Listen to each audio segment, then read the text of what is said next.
Good evening or good day, depending upon what time you're watching this. We're back with Larry's lineup for 2024. And today we are talking to Andrew Gardner, co-owner and general manager of the Pittsburgh Thunderbirds of the newly rechristened Ultimate Frisbee Association. And that kind of leads me into my first question. I'm interested in the rebranding of the league a little bit. Can you tell us how this all came about, and were there any other names considered back in January? That's a good question. So, Ultimate Frisbee Association came about.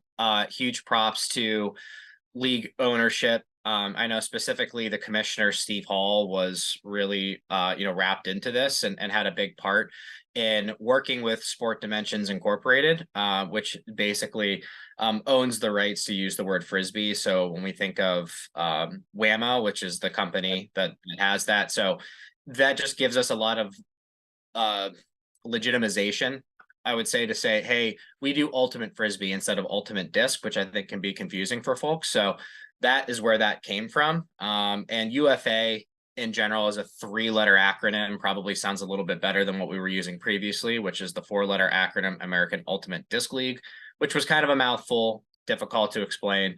And it kind of goes along with all the other major pro sports out there, NBA, MLB, PGA. So now, PGA, NBA, those are both associations, and that's sort of where we went.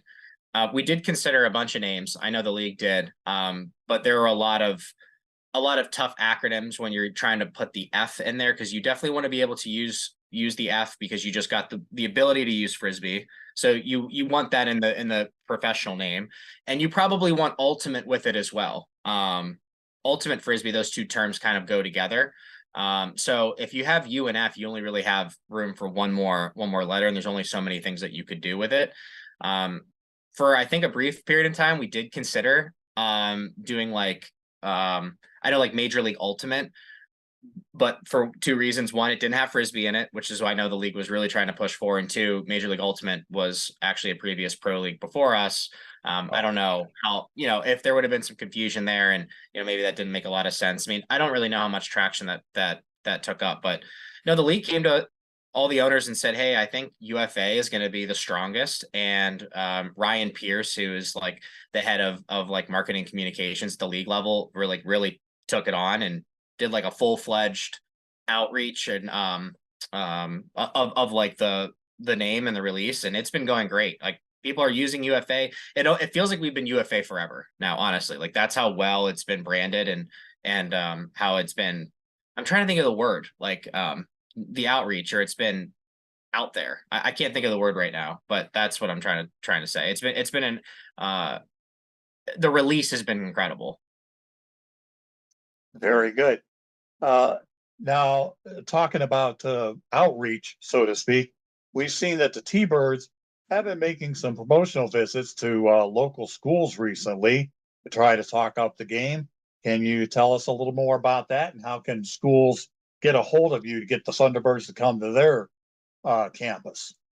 Yeah, I think this has taken off some steam, and I'm glad that you saw this, Larry. You are always on top of things. I swear, for the audience, saying I don't pepper Larry with these questions to ask me. He just knows. So we just went to Bethel Park High School, and we taught about 8 or 9 gym period classes of about 25 to 30 kids. So it was roughly about 250 kids. And I was out there with a couple of my pro players, and we basically just ran things. We threw the disc really far. We did some scrimmaging. We taught the kids how to throw. And so it was really fun for them to get an opportunity to see ultimate frisbee from a professional, lens, but also let them know, hey, here's some opportunities for you guys to play. We have Pittsburgh Ultimate, which runs a bunch of leagues and has additional opportunities. You can also play high school Ultimate, and I think Bethel Park even has a high school team that they could play for. If any high schools or teachers or PE teachers that are watching this podcast say, hey, this is something that I would really love for us to do, we're more than welcome to come in, teach kids Ultimate. All we ask is that you just kind of talk about our brand and who we are, and maybe check out a game. And to continue on this grassroots building level, there are going to be upcoming 6 youth pro ultimate summer camps covering June, July, and August in connection with Allegheny County Parks. talk about how people can sign their kids up and what all that's going to involve over, the summer months. Yeah, so we're actually just going to have a couple, and the reason because we're going to have two camps now is we want to make sure that these camps are good. We don't want to just have 15 camps and then they're all kind of not up to our standard. Like if we're a professional team, so we want these youth camps to be professional quality as well. So we've really narrowed down and we've kind of seen like where the demand is. So we'll have one in South Park in June, be 4 days, and then we have one in South Park in July, or I'm sorry, North Park in July. So what you can expect too is, yeah, we're going to be doing a lot of ultimate frisbee drills and a lot of games for kids, but since it's an all-day affair, like we hope that we'll be able to swim at North Park. There's a pool that's really close by. We're going to be doing some different like tag games, maybe some learning experiences, but it will be an all-day camp run by professional players and camp counselors, and we're really looking forward to it because we've never done these camps before, but we have modeling from the UFA that gives us all the materials and curriculum that your kid would enjoy and use. So, we feel very confident and this can be a lot of fun. Like we're really excited. If your kid wants to sign up, they just go to pjthunderbirds.com. You'll see youth camps right at the top of the link. Click that and you can register your kid. And if you do so by June 16th, you get 2 free tickets to a Thunderbirds game of your choice, which is cool. And then you'll also get a free t-shirt when you sign up, and lunch is provided. So we're trying to do it big. Well, continuing along those lines, I like how the kids can be part of a game day through the comprehensive kids club membership. Has this always been part of the kids club where they can be part of in the players tunnel or be part of the coin toss and things like that? Yeah, this is year 2, the kids club membership as well. So kids club memberships, they get I'm pretty sure you get a redemption for Dippin' Dots at games, and we give a priority to make sure that kids are involved in the game day experience as much as possible. I'll never forget when I think I was a Cavs kid and I got to shoot free throws before a Cleveland Cavaliers game when I was like 8, and I like still remember that. It was like an amazing experience. So, that's something that we try to instill and give opportunities to kids to do that. So yeah, people can sign up on our website actually, or they could do it at games. But it's a really cool way to get kids involved. And we've always maintained that kids 8 and under get in for free at our games. Like that's a really big part of this. How are they going to experience it and fall in love with it when there's a barrier to entry like cost? So that's one thing that we may never change. Like we want kids to be, get in for free, have easy access, and we're going to give more opportunities to kids to do a lot of cool things. Like one thing I'm trying to experiment with is maybe they read the lineups. Maybe we have them in the booth. Maybe they do a couple of cool Right. things. And there's the possibilities are endless, but the youth is the future. So we're going to prioritize that. Yeah, I've seen there are certainly Major League Baseball, or excuse me, minor league baseball teams will have kids sometimes introduce the starting lineup from the public address announcer's booth. So, there's a lot to pick and choose from across the, let's say, minor league sports landscape that can help, foster this sense of community. But now let's move on to something maybe a little bit painful. Opening weekend saw a tough 18-11 loss to the defending Central Division champion Minnesota Wind Chill. What really stand out to me in the box score was Max Shepard was held to just 2 goals and 2 assists.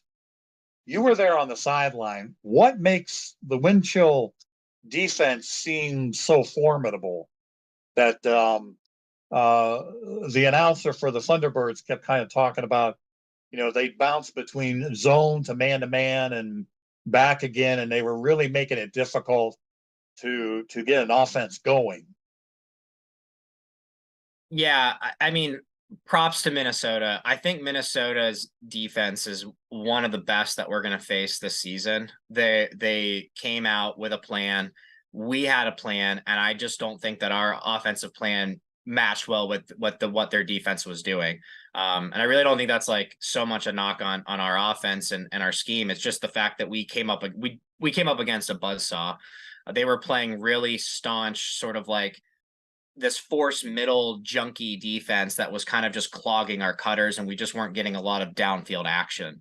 But I will say that it's a great learning experience for us. Sometimes you learn more from an 8-goal blowout than you do say a 1-goal defeat, because you say, oh, we're right there. We really don't have to make too many adjustments. But the coaches have been really hard at work.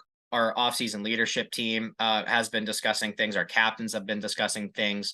Everyone on the team I've seen has been very active in our Discord channel, is saying, hey, what do we do wrong? How can we improve? Let's keep our heads up. It's only one game. These are the types of conversations we're having, but it is a really big wake up call for us. And I've had quite a few fans come up to me and say, hey, you guys just got to hit the open receiver. And it's like, yeah, sometimes it sounds that easy. But Right. I know everyone's looking hard, and I'm not going to use this one game as like, well, it's all gloom and doom for us. Like, I still feel very confident. And this was a big litmus test, because again, this team won the division last year in Minnesota, and they're really, really, really good. And now we have a team coming in the Madison Radicals, where they've never been a bad team. They've been a great team. They've been the best team when they won the whole thing. And they've been a good team. And I think right now they're a good to great team. So we have our hands cut out for us again, but we've learned a lot from this Minnesota game. Let's see how it translates. We have a big practice tomorrow. That sounds good. Talking about, I saw your article on the league website talking about, last year the Madison Radicals were part of opening weekend, or the return to Highmark Stadium, and you won on a walk-off goal, from John Mass at about center field into a scrum into the end zone, and Max Shepard came down with it for the 1-point victory. And I'm really hoping that this Saturday, we may see something a little bit more along those lines, that it will be a competitive game, and there's not going to be this, 7-goal bulge or anything like that. Unless it's us doing it to Madison, I'll take that. I'll take Well, that. yeah, we'll take that. Well, of course, we'll take that. I want to talk to you a little bit about any specials going on for this Saturday's game against Madison. You had dollar beer, I think, for the wind chill game, and you had magnets and for the team schedule, I believe. And anything going on for this coming Saturday? Well, you know what? We're just excited that this upcoming Saturday is going to be a standalone event, and we're back to Saturday Night Lights, and we're going to see some cool things that the venue has for the Riverhounds that we get to play around with. So that's kind of a teaser. So Okay. being there, you get to do some cool things, I think, with like just the presentation. We're working on some new stuff with the Jumbotron and the LED boards that are down below. A lot of things too that you don't have to worry about. The pre-sold lot that we had with the West parking last game, that whole mess is resolved. It's back to how it was. It's just a cheaper cash only lot. So that's just going to drive costs down. So you don't have to worry about that. But I mean, nothing gets better than facing our big time rivals, the Madison Radicals, Saturday night, 6:00. This is the game that we've all kind of been waiting for. So you're gonna get ultimate frisbee action ready to go at Highmark. And what can people, we were talking, I've seen this online about the tickets, and how can they avoid some ticket services that may have extravagant service fees? What's the best way to get tickets if I want to go to a Thunderbirds game? Well, truly the best, if you have a group of 10 or more, you can email myself, A Gardner at pjthunderbirds.com, or you can reach us out on our website. There's ways to do that, because that basically avoids almost all the fees and you get a discount. But generally the easiest way to do it is there's only 2 platforms that you got to keep in mind: Ticketmaster, and we do these sometimes we'll run specials for folks through Fivo. Fivo is powered by Ticketmaster. If it's anything else, I mean, again, if you go to a Pirates game, like, I'm not talking bad on StubHub or SeatGeek or Vivid Seats, they're fine. But with the Thunderbirds, we're still a smaller organization. Those aren't legitimate, real. They're bought from a broker, and they're trying to make an exorbitant amount of money. Don't buy them from those other third-party sites, right? So only through Ticketmaster. Generally try to find links that are on our website that redirect to Ticketmaster. That's the safest way for you to know that you're buying a legitimate Thunderbirds ticket. You could also do walk up. I just don't recommend walk up anymore. I mean, there's we're going to try to be raising ticket prices. We want to try to get folks figured out, so there's not a big clog at the box office. There's an advantage to buying early, so we can handle any digital ticket problems that go, awry. But that's your best way. Ticketmaster is the way to go. Okay, and I would be amiss. I heard during the broadcast, Matt Weiss, right, the broadcaster. Yes. Okay. I was trying to make sure I remembered his name. He was talking about there's a new addition to the Thunderbirds, by the way. Uh, Assistant coach brought in a baby. Uh, there's a new Thunderbird chick or chicklet, let's say. Yeah. Yeah, Nick Bozich had welcomed a child, and I don't know how he continues to stay at practice and be so engaged. He's like ready to go. But yeah, he's been excellent, and we're very happy for him. Okay, well, congratulations to him. I wanted to express that it's always great to start a family and start taking that journey as a family. So that's terrific when that Absolutely. was reported and everything. Anything else about this season that you want to let the fans know about? We've covered about the kids club and the upcoming seminars and uh, is there a particular date, another date on the calendar besides the Radicals that you want to circle and say this is the one to be there? Yeah, I mean all of them, right? But if I had to pick one in particular, one that's kind of trending in a pretty cool direction right now is June 29th is another standalone Saturday, and we get to play Carolina. That's an out of division opponent. Okay. So it's very rare that we get to play Carolina. It's going to be the return of Clint McSherry. So you have a storyline there. I've also been in talks with a band called Brocktopus, which is this like space rock band, and they sound awesome, and they have a large following. And there's going to be a car show, major car show at Highmark Stadium right before our game, and we hope to have some overlap. So, we're looking to really push for that game. I think it could be, one of the best games that we've had in maybe organizational history. So that's a game that I'm really pushing. I think it's going to be a lot of fun, but they're all fun and they all offer their uniqueness. We try to do something different every game. So, but right now, even from an administrative standpoint, I'm focused on Madison. I know our coaches are focused on Madison, so are our players. And it sounds like Bill Belichick, right? We're just focused on Madison, and that's all we can do. You forgot your hoodie. Yeah, I forgot my hoodie. Okay. Well, that sounds terrific. Well, I thank you, Andrew, so much for taking time out of your busy schedule to talk to us here on the lineup. I think we got some good information about what's going on with the Thunderbirds these days and all the things, particularly for kids to try to grow the game in the city of Pittsburgh. And I commend you for that. And I look forward to the season. I look forward to Saturday's game against the Radicals.